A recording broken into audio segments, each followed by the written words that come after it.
తుఫాను వానల దైవ దర్శనానికి బయలుదేరి అడవిలో కాటగలిసిరు 22 మంది భక్తులు.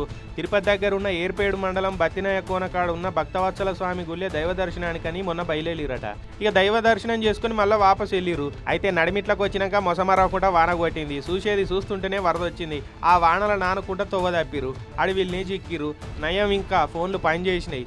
ఎంబడే ఊర్లు ఉన్నోళ్లకు తెలిసిన వాళ్ళకు ఫోన్లు చేసి అలా పరిస్థితి అంతా చెప్పుకున్నారట.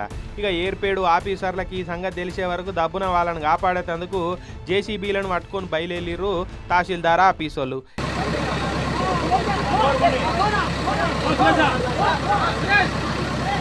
ఇక కొండగుట్టలుండే జాగాయే జలపాతాలని వంగినాయి, తొవ్వలని మూసుకపోయినాయి, నడవకుండా అయిపోయింది.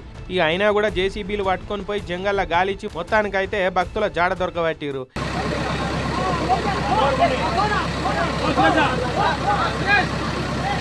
ఇక వాళ్ళను వాగులు వంకలు దాటించి ఊరైతే చేర్చిరు.